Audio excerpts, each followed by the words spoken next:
तीर्थक्षेत्र विकास आघाडीची त्या ठिकाणी उमेदवार ही नगराध्यक्ष पदाची उमेदवार ही रणरागिणी जर निवडून आली तर गोरगरिबांच्या घरापर्यंत दारापर्यंत जाईल, ती समस्या ऐकायला दारापर्यंत जाईल आणि मग मला मालक म्हणून आमच्या दारापर्यंत पाय धरायला मुजरा करायला आमच्यापर्यंत कोण येणार नाहीत, ही भूमिका त्यांना त्या ठिकाणी खालावती आहे, सुचवती आहे। याच भूमिकेतनं त्यांनी वेगवेगळ्या भूमिकेतून त्या ठिकाणी चुकीच्या गोष्टी पसरवण्याचं काम त्या ठिकाणी केलंय।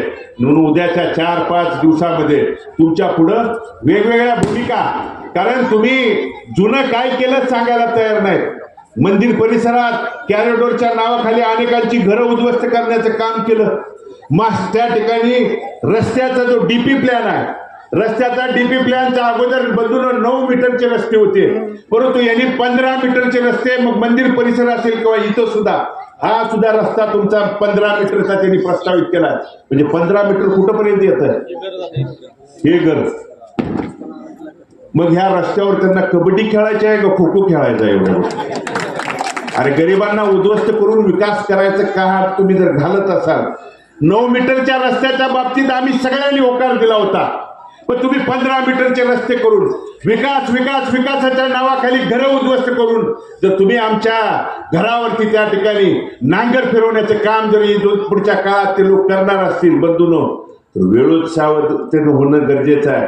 म्हणून चुकीची माणसं उद्याच्या 2 तारखेला आपल्याला त्या लोकशाही पद्धतीनं बाजूला सारण्याचा त्या ठिकाणी अधिकार आलेला आहे।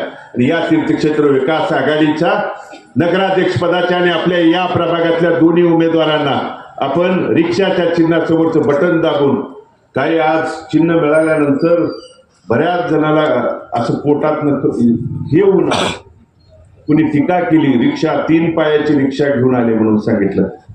अरे पण माझ्या याच रिक्षावरती या शहरातल्या हजारो माझे तरुण त्या ठिकाणी पोटाचे कळगी भरण्याचं काम त्या ठिकाणी करतात, पण तुम्ही चिन्हावरती देखील खालच्या पातळीला जाऊन टीका, म्हणजे हे उद्या कशावरती त्या ठिकाणी बोलतील?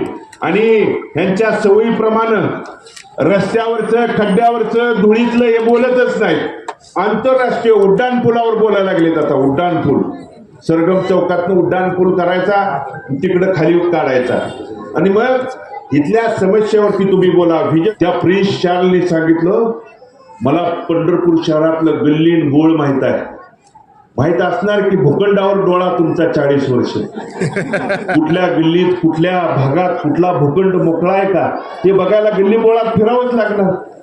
त्यामुळं ही चुकीची माणसं बदलण्याची बंधून ही वेळ आलेली आहे।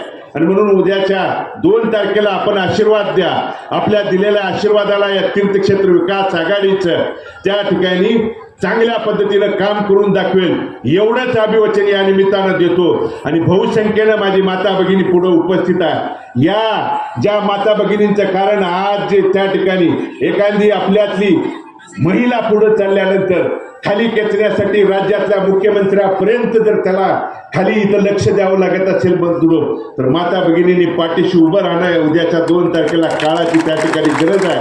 आणि ते तुम्ही तुमच्या मतदान रूपी आशीर्वादातून त्या ठिकाणी दाखवून द्यावं ही विनंती आपल्याला करतो।